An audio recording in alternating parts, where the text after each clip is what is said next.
एक की सेवा निरंतरता का लाभ उन शिक्षकों को मिले।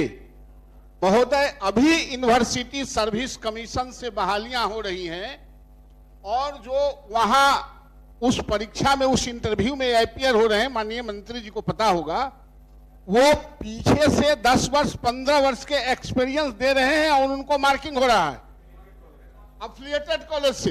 हेडमास्टर में भी इन्होंने अपने शिक्षक को दिया, डाइट में दिया, और अब जब यहां टाइट कर रहे हैं तो कहते हैं देख लेंगे। इसलिए महोदय, सबसे बड़ी बात है कि आप जो लगातार 15 वर्ष 20 वर्ष से सेवा कर रहा है और आपने एक निकाला कि हम सक्षमता परीक्षा लेंगे। हालांकि वो लोग परीक्षा एगो दूगो नहीं दिया है, हमेशा लेते रहे हैं, लेकिन सक्षमता परीक्षा में आपने कहीं यह नहीं कहा था कि लेंथ ऑफ सर्विस जो पहले से होगा हटा के लड़कन के सीनियर कर देंगे या बूढ़ा को जूनियर कर देंगे। इसलिए महोदय, सेवा निरंतरता के बारे में माननीय मंत्री जी को क्या कहना है? अर्जिता अवकाश जो जरूरी है, ये 2-3 सवाल है, इसलिए प्रोन्नति का सवाल है। इसलिए महोदय, माननीय मंत्री से हम लोग उम्मीद करते हैं कि ये छोटे मोटे जो प्रॉब्लम है, ये विभागीय अधिकारी इसको उलझा के रखना चाहते हैं सारे लोगों से सलामी ठुकवाने के लिए, आप इससे निजात दिलवाइए। ठीक, मैं उन बातों को दोहराना नहीं चाहता हूँ। सेवानिवृत्तता के बारे में माननीय सदस्य भी बोले और मैंने सर्वोच्च न्यायालय का एक न्यायाधीश जो है उनकी भी कॉपी थी।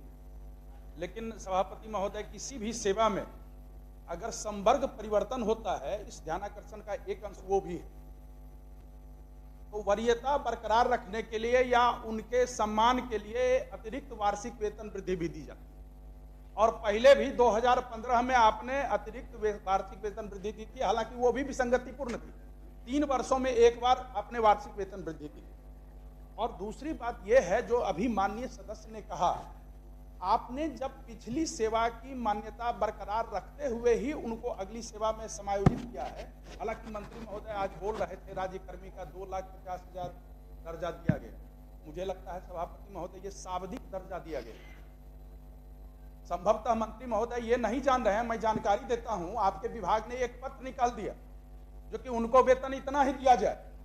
आपका संवर्ग परिवर्तन के पश्चात वेतन निर्धारण होना जरूरी है किसी भी सेवा में, किसी भी विभाग में, और वेतन निर्धारण का कार्य नहीं कर करके वेतन घटा दिया गया। किसी को वेतन नहीं मिल रहा है, किसी का पैन नंबर के चलते पेंडिंग है, लेकिन आप वेतन निर्धारण के लिए समिति तो बनाते हैं, जैसे ट्रांसफर के लिए कमेटी बनाती है, वैसे नहीं बनाए हैं। और सेवा निरंतरता तो हर हालत में देना होगा। मैंने वो अंश जो है न्यायाधीश माननीय सर्वोच्च न्यायालय का, वो मैंने दिया है, उसको अच्छे से पढ़ लें।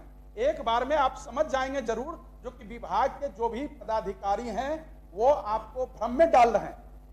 और हम लोग अगर सदन में कुछ कहते हैं तो उसको गंभीरता से नहीं लिया जाता है, लेकिन वही अगर न्यायादेश हो जाता है, जैसे अभी अतिथि शिक्षकों का न्यायादेश हो गया है, लेकिन अभी तक नियुक्ति के लिए विभाग ने कोई भी आदेश नहीं निकाला। अब कहीं कहीं सुनने में आ रहा है जो कि एलपीए में जाएगी तो एसएलपी में जाएगी। महोदय, ये क्या है? इतने इतने दिनों की सेवा है, राज्य की मेधा और विभाग का सम्मान अगर यहाँ नहीं होगा तब कहाँ होगा? और उनके सेवा को जो मान्यता, सेवा की जो मान्यता है, आज तक सब कुछ उसी से होता है और उन्हीं के कंधे पर सभी, जैसे 81,000 विद्यालय की बात माननीय मंत्री महोदय का सच है। उन 81,000 विद्यालयों में तो यही स्थानीय निकाय के शिक्षक थे। और मैंने पूर्व में भी सदन में कहा है, त्रिस्तरीय सरकार की व्यवस्था भारत में त्रिस्तरीय है। प्रशासन की सरकार है, लोकल सेल्फ गवर्नमेंट, जो निचले पायदान के लोगों तक लाभ पहुंचा, और दूसरा स्टेट गवर्नमेंट, और तीसरा केंद्र सरकार, सेंट्रल गवर्नमेंट। तो अगर इसमें अगर कहीं कोई जा रहे हैं अपनी सेवा को लेकर के और पिछली सेवा को आप फेंक दे रहे हैं, ये तो नहीं होना चाहिए। इसलिए सभापति महोदय, सरकार सोचती भी है, सरकार आगे बढ़ करके सोचे, पदाधिकारियों के जाल में मत रहे, मकर जाल में मत रहे। पदाधिकारियों के मकर जाल में रहते रहते ही इस तरह के ध्यानाकर्षण आते हैं और सदन का समय जाया हो। एक बार भी नहीं संघ से या शिक्षक प्रतिनिधियों से बात। एक मिनट जरा।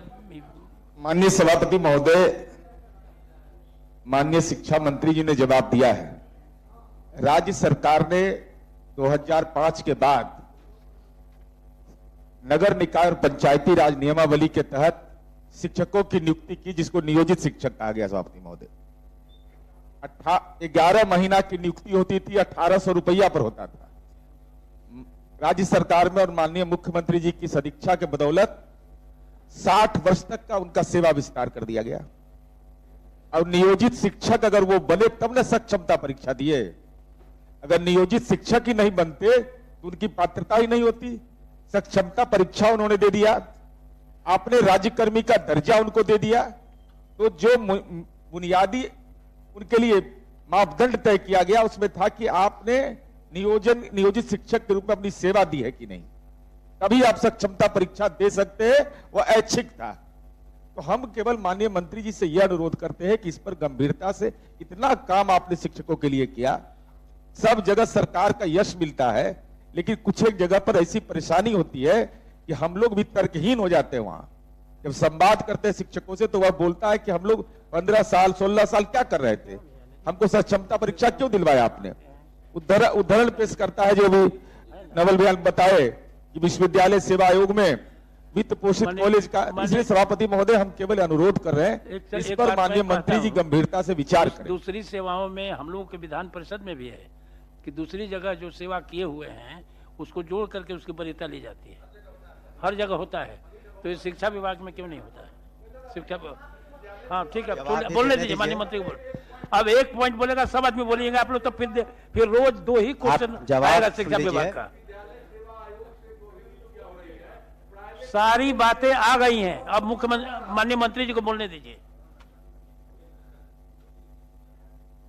माननीय सभापति महोदय, भी तो भेग आता है। जो बातें माननीय सदस्यों ने उठाई हैं तो ठीक है, उसको हम रिविजिट करेंगे, पुनः इसकी समीक्षा करवा कर हम एक कमेटी बनवा देंगे और जो इसमें सही बातें हैं जो लागू होने लायक होंगी वो लोग हम लोग करेंगे। एक कमेटी वरीय पदाधिकारी के सेक्रेटरी के जो अभी ज्वाइन किए हैं उनके अंतर्गत बनवा देंगे और जो और उसको 1 महीने का समय बजट के बाद मंत्री जी आपसे विशेष आग्रह है, समिति नहीं नीति बनवा दीजिए। नहीं तो समिति को जल्दी से हो जाए करके उसके बाद हम ये लोग जरूरी है, निर्णय ले लेंगे। अब हम तो समझ में नहीं आता कि इस तरह से क्यों ऐसे शिक्षा विभाग में लागू हो गया कि वरीयता नहीं लागू होगा।